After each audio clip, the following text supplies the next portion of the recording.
ውድ ወንድሞችና እህቶች እንዴት ናችሁ? ሰላም ናችሁ? ዛሬ አንድ አርዕስት ይዤ መጥቻለሁ። ይሄም አርዕስት ምንድነው?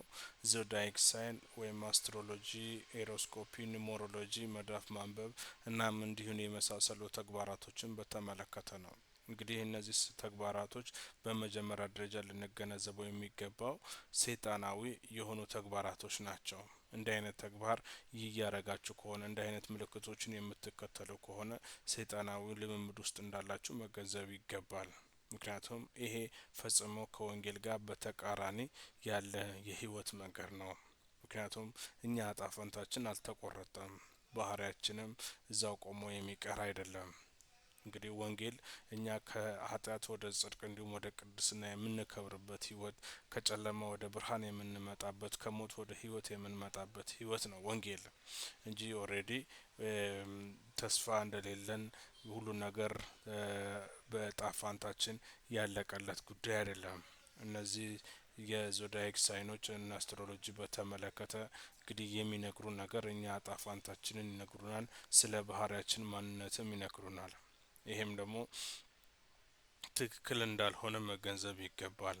እኛ የእግዚአብሔርን ፍቃድ ለመፈጸም የመጣን በእግዚአብሔር መንግስት የምንኖር እንጂ ልክ እንደ ሰይጣን እንግዲህ እጣፋንታችን የተረጋገጠልን ያለቀልን አይደለም። ሰይጣን እጣፋንታው ያለቀ ነው። ምክንያቱም እሱ ወድቋል። ከዚህ በኋላ የሚጠብቀው ገሃነመ እሳትን ብቻ ነው። እኛ ግን ገና ተስፋ አለን፣ እምነቱ አለን። እኛ ባህሪያችንን እንለውጣለን። ይሄም በኢየሱስ ክርስቶስ በምናገኘው ጸጋ ኢየሱስ ክርስቶስ ሞቶ በተሰቃየው ከሙታን በተነሳው ኃይሉ ተላብሰን እንግዲህ ይሄን ማንነታችን መቀየር እንችላለን። እንዲሁም እጣፋንታችንን እንለውጣለን። እኛ የምንሆነው ነገር የመረጥነው ነገር ነው። እኛ ነጻ ፍቃድ ተሰጥቶናል። ስለዚህ ክፉ ወይም ደግ መሆን እንችላለን።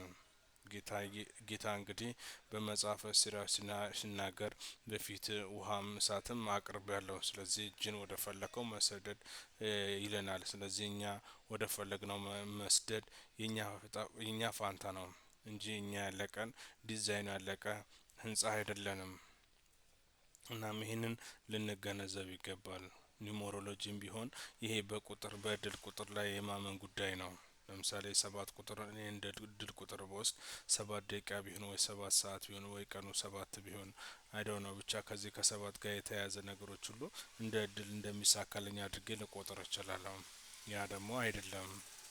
እግዚአብሔር ሁሉን ቀን ባርኮታል። እንግዲህ እኛ ሁሉን ቀንም እኛ እንደምንፈልገው መሆን የምንችል መሆኑን መረዳት ይገባናል እንጂ ያለቀለት ጉዳይ እንዳልሆነ መረዳት ይገባናል።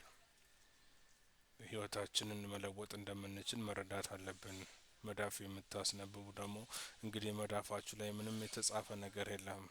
የምትሆኑት ነገር የመረጣችሁትን ነው። ስለዚህ ወይ ሞት ወይ ህይወትን የመምረጥ ጉዳይ ነው።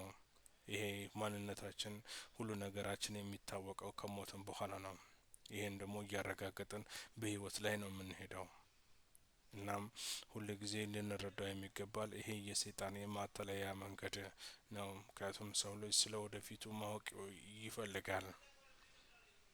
ይሄ ደግሞ ትልቁ የሰይጣን ወጥመድ ነው። ስለ ወደፊቱ እኛ በእግዚአብሔር ተስፋ ላይ ያደረግን እንደምንለወጥ እንደምንቀይር የተሻለ እንደሆን ማድረግ ነው ማሰብ ያለብን። ሰው ልጅ በተስፋ ነው የሚኖረው። ሰው ልጅ በምግብ በአየር ወይም በውሃ ምናልባት የተወሰኑ ጊዜያቶች ያለ እነሱ ሊቆይ ይችላል። ያለ ተስፋ ግን ሰው ልጅ አይደለም አንድ ሰከንድ መቆየት አይችልም። ምክንያቱም ተስፋ ከሌለን ወደፊት ስለምንኖረው ስለምናስበው ነገር ተስፋ ከሌለን ሟቾች ነን። ስለዚህ ይሄን የሰይጣን ተግባር የምትለማመዱ ሁሉ እንግዲህ ተስፋ እንደሌላቸው ኦሬዲ ሁሉ ነገር እንደተረጋገጠ እየኖራችሁ መሆኑን ማሰብ ይገባል።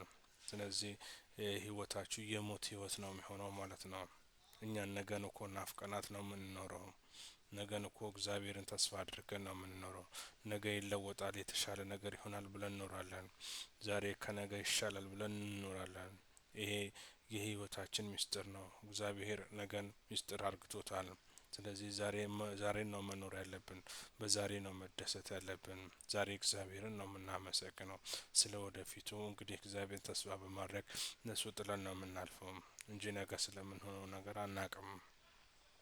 ይህ ሰብአዊ ማንነታችን ነው። ስለዚህ በእንዲህ አይነት ሰይጣኒክ ተግባራቶች እየተሳተፋችሁ ያላችሁ እንዲህ አይነት ልምምድ ውስጥ ያላችሁ አሁኑኑ ንስሐ መግባት ያስፈልጋል። ከዚህ ውስጥ ለመውጣት በጣም ቀላል አይደለም። መግቢያው ግን ቀላል ሊሆን ይችላል። እንዲህ አይነት ህይወት የምትኖሩ ሁሉ እንግዲህ ህይወታችሁን በዚህ መስመር ያስያዛችሁ ካላችሁ እንግዲህ ሰይጣንን መካድ ይጠበቅባችኋል። መጨረሻ ላይ እንግዲህ ወደ ገሀነብ ወደ ጥልቁ ወደ እሳቱ እጣ ፋንታችሁ እንዳይሆን። ምክንያቱም ሰይጣን ከዚሁ ባልደረቦቹ ለዘላለም ከሱ ጋር የሚሆኑት ባልደረቦችን በዚህ መልኩ ነው የሚለመልመው። ሰይጣን ዋነኛው ይሄ የአስትሮሎጂ የሚያታልልበት መንገድ መጽሐፍ ቅዱሳዊ ነው ብሎ ሊል ይችላል። በተለይም ደግሞ ኢየሱስን ያገኙት ኮከብ ቆጣሪዎች ነው ብሎ ሊያሳምን ይሞክራል። ይሄ ደግሞ እነዚያ ኮከብ ቆጣሪዎች ሳይሆኑ አስትሮኖመሮች ናቸው። በዛ ጊዜ የነበሩ በህዋ ምርምር የሚያደርጉ ስለ ከዋክብት የሚያውቁ ሰዎች ነበሩ። በዛ ጊዜ የነበሩ የዘመኑ ሳይንቲስቶች ናቸው ኢየሱስን ያገኙት። ስለዚህ በዛ ማታለያ ልንታለል አይገባም እንጂ እግዚአብሔር እጣ ፋንታችንን ሁላችንም የሚፈልገው እርግጥ ሁላችንንም እግዚአብሔር የጠራን ለቅድስና ህይወት ነው። እኛ እጣ ፋንታ እንዲሆን የሚኖረው ከሱ ጋር እንድንከብር ወደ ቅድስት ስላሴ ህብረት እንድንመጣ ነው።